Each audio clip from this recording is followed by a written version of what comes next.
LSU. How satisfying was that? How was the prep building up to that? How was that for you guys? The prep leading up to it was pretty hard. We had a tough week of practice, but it was very good. We strained to finish, and that's what we were focusing on. And to give up 0 sacks versus a very great defensive front, my matchup was tough. I mean, I had two great defensive ends that I seen last year, and they just keep improving. Yeah, they were really good, man. Like you've grown the most between last year and this year? My mental, probably.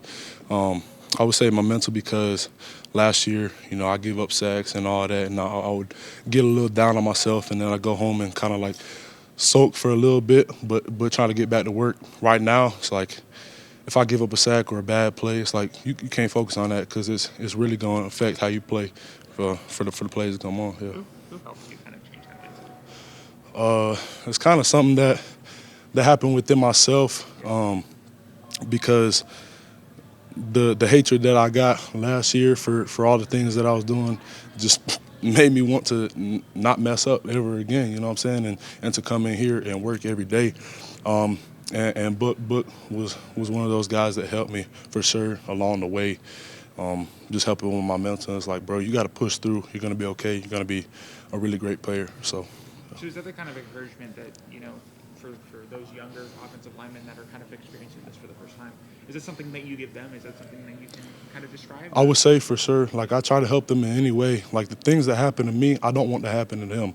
So just trying to give them my insight to them, and just want to see them do the best and have success. How much have you seen Elijah kind of grow at right time? It's been really fun to see. He's been here for a while.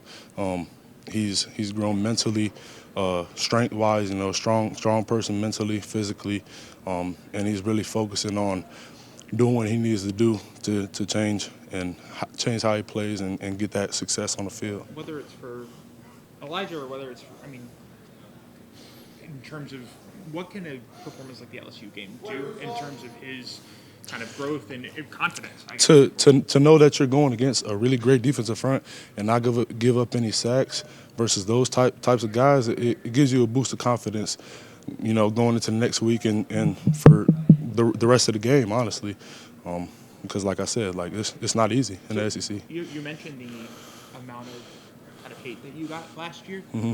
What about, especially over the past few weeks, what about the love? Like, how do you We definitely appreciate it. Love our fans.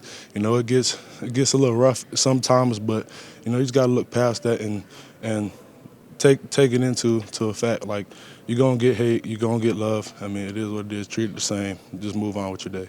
How much was your improvement just maybe getting used to the speed of the one game?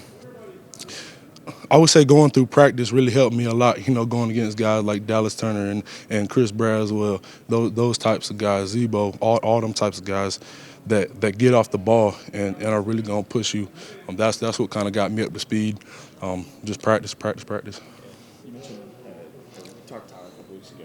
He kind of mentioned you as someone he sees maybe stepping into his role from a leadership perspective. Mm-hmm. You mentioned the advice he's given you to kind of improve. What has he told you, and how do you kind of try to grow? What I see from what he says from that is kind of just being a vocal leader to these guys. I obviously last year, even though you can lead as a freshman and whatever grade you're in, that really wasn't me. I tried to lead by example, and that's kind of what I kind of do right now. But looking into like next year, not really looking too forward ahead, but like just talking more to the guys and letting them know what they need to do, help them improve, and want to see them do good. You guys have a tradition out of the offensive line when you walk around the field before every game. Yes, sir. How did that kind of start? And, how does that help you get? Hey, I don't know. I just came in and I seen Book, JC, all them walking around the field, and I just followed. You know what I'm saying? I feel like it's something that was way beyond our time. So just continuing to. Does that help you kind of get centered and stuff before a game, just taking in the environment and stuff? I would say for sure. We have our headphones on, kind of getting locked in, getting that first feel of the field, your feet on the field, kind of walking around, getting the view of the venue. So yeah, so it gets locked in. How were y'all able to stay out of some of the third and long situations this past Saturday against LSU that you had, maybe in other environments, and how much did that help y'all have success on the game? it's hard, especially in the SEC versus fast guys off the edge and the different fronts that they show on 3rd and long. It's really hard to pick that up. Us as us 5 being one, staying out of those is definitely great. I mean, obviously want to run the ball, get first downs, and stay out of those situations because those are definitely the toughest to go against.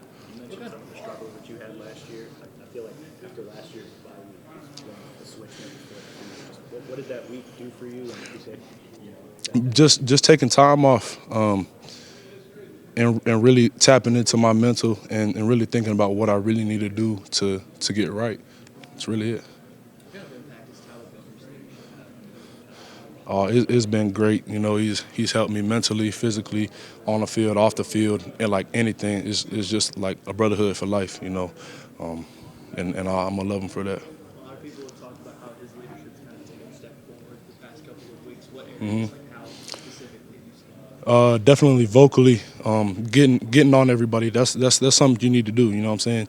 If the coach isn't enough, I mean, you got a book on you. You know what I'm saying? And he's gonna make sure everything's straight. You had moments where he's had to get on you for stuff? A little bit, just like even the little things like jogging to the line, like that stuff is important. You know what I'm saying? You have to get to the line, get to the ball, get set, ready to play. You know what I'm saying? There's no plays off. How important is it whenever you have a player who's a leader like that as opposed to the coach? How much more does that impact? Well, they always say coach-led teams are good teams. Player-led teams are great teams. You know what I'm saying? And that's just what I think about that. You're going to war and battle with these guys every single day. So like the coaches can't go out there and do it for you. So it's just a different perspective. So. I don't know if we've talked to you since the Georgia game. I think it was the Georgia game when you blocked 2 guys at once. Yeah. What was that like, and how'd you pull that off? I mean, all I'm thinking is just playing football. Honestly, I'm thinking I'm gonna have 11 on my own. They both come out to the C gap, just stick the arms out. Honestly, ain't nothing going through my mind. Yeah, that's it. As an offensive line, how does it change things for you as a tackle when you guys are on the clap versus like on the leg? Oh, it's hard, man. When you're in those tough environments and you got to focus on the ball, focus on the man, focus on the blitzes, and all that is really tough. Especially being the furthest away from the ball and not really getting that vision. We have to look at a peripheral, so it's pretty hard. Yeah, I mean, like, does it change a whole lot for you as a tackle? I mean, obviously, like, Book's looking between his legs is one thing. Yeah. How does it change things for you? I would say if I had like a pressure on the edge, like a corner blitz or a linebacker plug, that's hard to see when you're trying to look straight ahead and look at your peripheral and try to see the ball and also get on your man. It's pretty tough. It gets hard out there, especially when you can't hear nothing. What's been the message this week from coaches as far as a faceless on the other side? Just do everything we need to do. Treat it like just another week. You know what I'm saying? Do what we need to do. And just carry on. Yeah. Ryan was talking about for the wide receivers at least, they're taking the faces off of the scouting reports for the other team, but there's no faces. Still your position on or? We don't really focus on too much doing that. We haven't done that. It's just looking at the scouting report and just doing what we need to do day by day. It's just another game and another tough opponent. I mean, this is a tough defense. They're a really good defense, so you can't take that lightly.